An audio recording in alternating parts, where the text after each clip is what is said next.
Bon, il était temps de s'attaquer au Berserk. C'était l'une de mes plus grosses interrogations pendant ce projet, et en vrai, même pendant l'assemblage des figurines, je savais pas trop ce que ça allait donner. Autant vous dire tout de suite, j'ai eu quelques petits soucis d'enregistrement. Du coup, j'ai pas d'image du montage des figurines. Bon, en réalité, la conversion que j'ai fait, elle est vraiment toute simple. En gros, j'ai vraiment juste creusé le cou des figurines avec une pince coupante et un scalpel. Et une fois que je suis arrivé à peu près au niveau des clavicules, j'ai juste mis une petite boule de green stuff et j'ai pressé le casque d'astronaute dessus. Une fois que j'ai trouvé la position qui me plaît, eh bien je sculpte un petit peu la green stuff pour la lier avec le corps et que ça fasse une transition assez douce, comme si c'était la suite de la combinaison par exemple. Pour le reste, l'assemblage des figurines est totalement classique, donc place à la peinture. Les bases sont les mêmes que la dernière fois, sauf que cette fois, je vous mets les couleurs utilisées. Une fois avoir fait mes bases principales, je décide de baser les haches en jaune.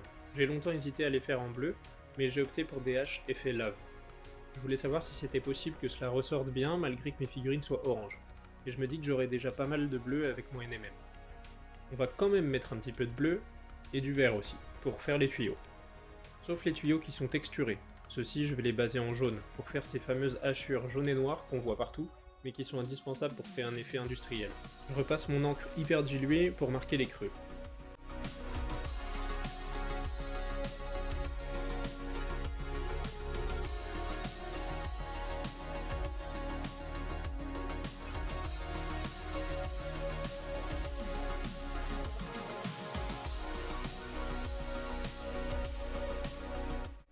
Et après ça, c'est le moment de s'occuper de la peau. Enfin plutôt de l'effet combinaison, qu'on va essayer de donner.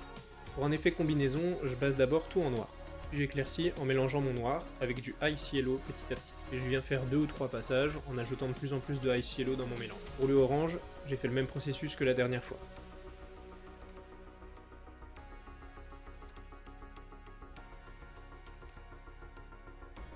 L'une des parties les plus importantes sur ces figurines, c'est la hache. Donc on s'était dit effet lave.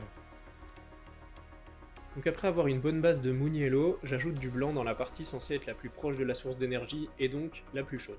Puis je recouvre la majeure partie de mon jaune avec du Hot Orange.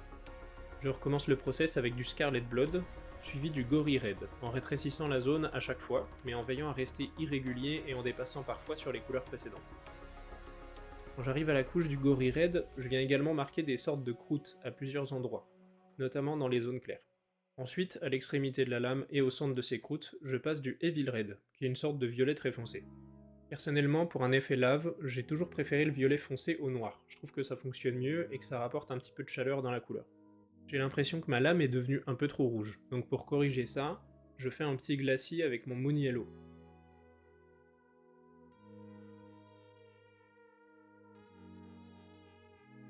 J'éclaircis aussi mes tuyaux.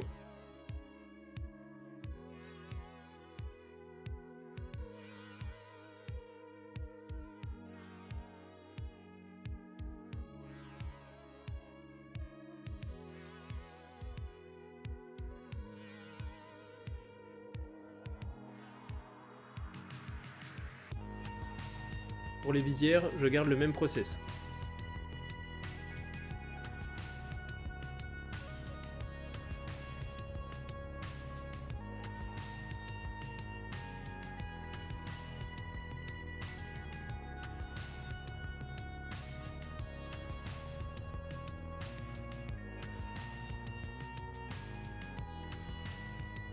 Et enfin, quelques détails restants comme cette lentille sur le lance-grenade.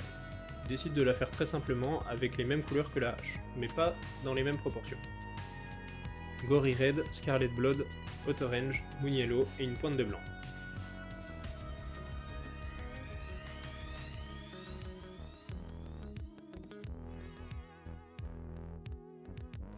Ok, mes berserks sont finis, et ils ressemblent à ça.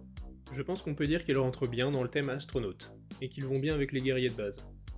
Faudrait peut-être tester les haches en bleu ou même vert, mais je les trouve sympas comme ça. Les prochaines interrogations que je porte sur cette armée sont tout d'abord comment peindre les véhicules, même si j'ai ma petite idée. Et sinon, comment mettre un casque et intégrer certaines figurines dans cette esthétique-là. Notamment eux. En tout cas, merci beaucoup pour les retours sur la première vidéo, je vais essayer d'améliorer tout ça. En attendant, dans la prochaine vidéo, on va s'attaquer à un véhicule, pour voir si c'est possible de faire quelque chose de cohérent avec cette armée. Alors vous pouvez essayer de deviner lequel en commentaire.